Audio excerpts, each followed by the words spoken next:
राधे राधे दोस्तों, कैसे हैं आप सब। दोस्तों, अश्विन मास की पूर्णिमा को शरद पूर्णिमा कहा जाता है।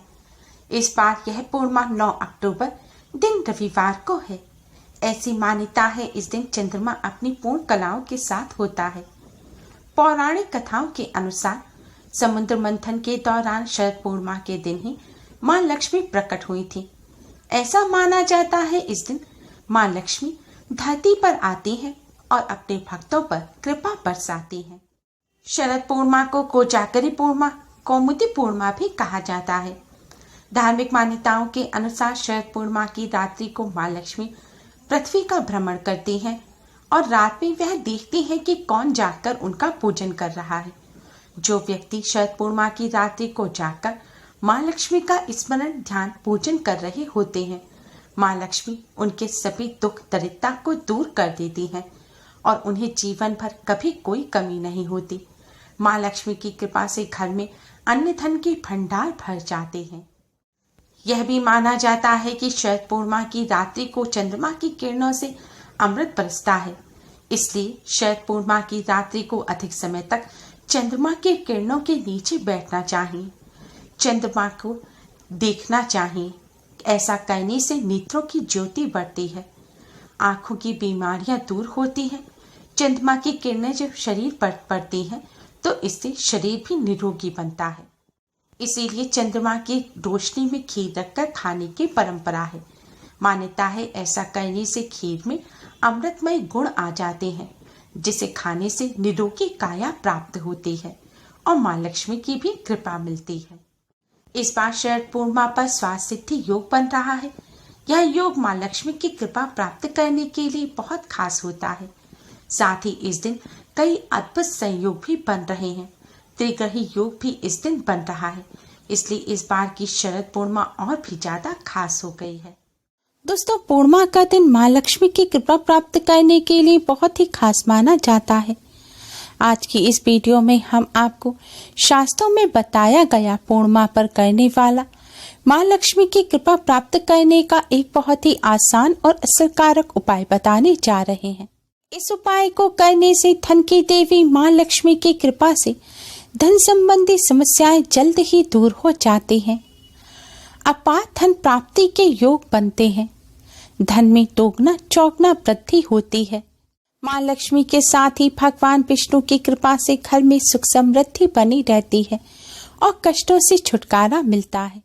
उपाय करने के लिए सबसे पहले स्नान कर स्वच्छ वस्त्र धारण करें। हो सके तो लाल रंग के वस्त्र पहनकर आप इस उपाय को करें, क्योंकि लाल रंग मां लक्ष्मी को अत्यधिक प्रिय है।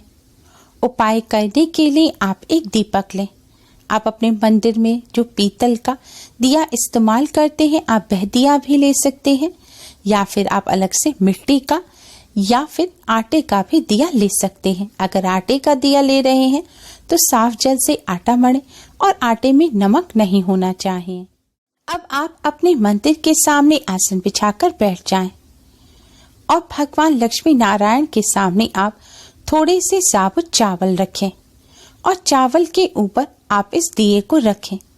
इस दिए को आपको ऐसे रखना है कि जो दिए की बाती की लौ है वह भगवान लक्ष्मी नारायण की तरफ होनी चाहिए। इस तरह दिया रखने के पश्चात अब आप इस दिए को जला दें। फिर भगवान श्री गणेश को प्रणाम कर भगवान श्री हरि विष्णु मां लक्ष्मी जी को प्रणाम करें। अब दोस्तों, आप एक कौड़ी लें। दोस्तों, कौड़ी समुद्र से प्राप्त होती है और ये मां लक्ष्मी को अत्यधिक प्रिय है। आपके पास लाल रंग की, चितकबरी, पीली या फिर सफेद रंग की जिस भी कलर की कौड़ी हो, आप वह कौड़ी ले लीजिए। आपने मां लक्ष्मी के पूजन में पहले से कौड़ी का इस्तेमाल किया हो और वह कौड़ी रखी हो, आप उसको भी ले सकते हैं। लेकिन ध्यान रखें, कौड़ी चटकी हुई या फिर टूटी नहीं होनी चाहिए और कौड़ी में छेद भी नहीं होने चाहिए। छेद का मतलब है कौड़ी में जो एक होल होता है जो कपड़ों में लटकाई जाती है, आप वह कौड़ी ना लें। आपको साबुत कौड़ी लेनी है। कौड़ी लेने के पश्चात आप इस कौड़ी पर गंगा जल डालकर इसे शुद्ध करें। गंगा जल ना हो तो शुद्ध जल से शुद्ध करें और इसे साफ कपड़े से पोंछकर इसे आप भगवान लक्ष्मी नारायण के चरणों में रख दें।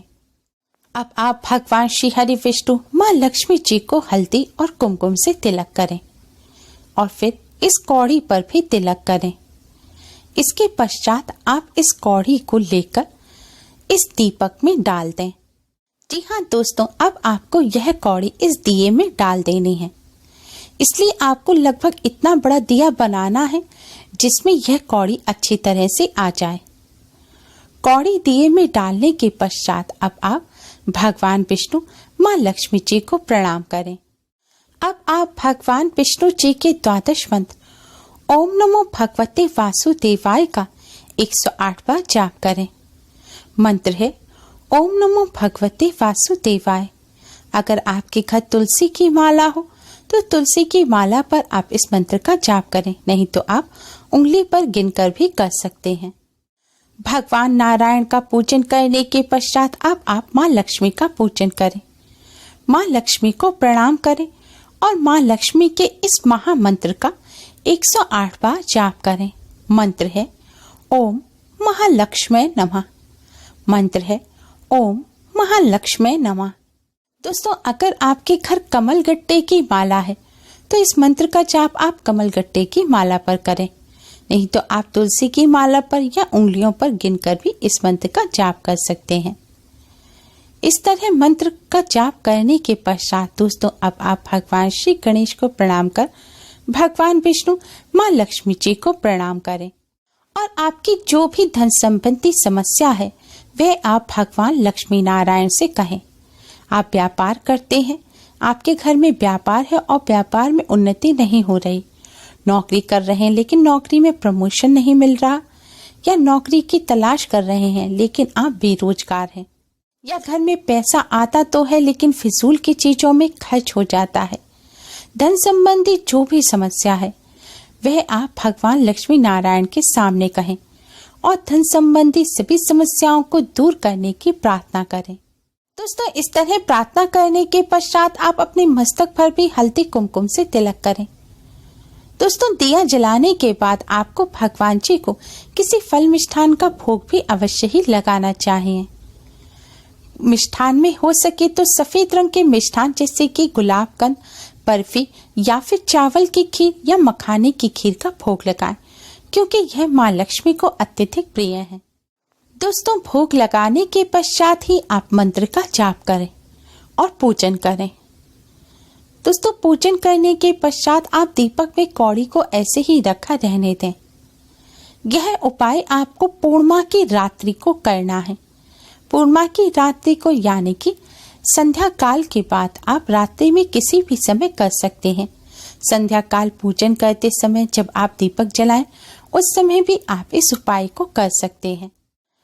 इसलिए आपको रात भर दीपक और चावल कौड़ी को इसी तरह मंदिर में रखे रहने देना है और अगले दिन स्नान आदि करने के पश्चात दीपक में से आप इस कौड़ी को उठाएं।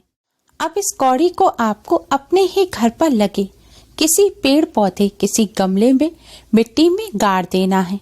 बस ध्यान रखें वह पेड़ पौधा कैक्टस का नहीं होना चाहिए, यानी कि कांटेदार ना हो, जैसे कि एलोवेरा है, रोज है या कोई कैक्टस है। कांटेदार पौधों के अलावा किसी भी पौधे के गमले में मिट्टी में आप इसको गाड़ सकते हैं। अगर आपके घर तुलसी जी हैं तो आप इस कौड़ी को तुलसी जी के पास मिट्टी में दबा दें। दोस्तों, इस कौड़ी को आपको निकालना नहीं है, आपको मिट्टी में ही दबा के रखना है। दोस्तों, यह उपाय बहुत ही कारगर है। इस उपाय को करने से निश्चित ही अपार धन के मार्ग खुलते हैं। माँ लक्ष्मी की कृपा प्राप्त तो होती ही है, साथ ही माँ लक्ष्मी की कृपा परिवार पर बनी रहती है और इससे घर परिवार में धन संबंधी जो समस्या चल रही होती है वह दूर हो जाती है। व्यापार में भी उन्नति होती है। धन संबंधी समस्या जैसे कि नौकरी ना लगना, व्यापार में गिरावट आना या फिर नौकरी में उन्नति नहीं हो पाना, घर में पैसे का ना टिकना, कर्जा ना चुका पाना, यह सभी समस्याएं माँ लक्ष्मी की कृपा से जल्द ही दूर हो जाती हैं और घर में सुख समृद्धि बनी रहती है। माँ लक्ष्मी के साथ ही भगवान विष्णु का भी आशीर्वाद मिलता है और कष्टों से छुटकारा प्राप्त होता है। बस आपको इतना ध्यान रखना है कि यह जो पेड़ पौधा है यह आपके घर में आपका ही होना चाहिए। आपको वहीं पर इसको दबाना है और साफ स्थान पर ही दबाएं। जैसे किसी पेड़ पौधे की जड़ में, पेड़ पौधे के पास लोग गंदगी डालते हैं या फिर तंबाकू खाने वाले लोग वहां पर गंदगी थूकते हैं, तो ऐसी जगह पर ना गाड़ें।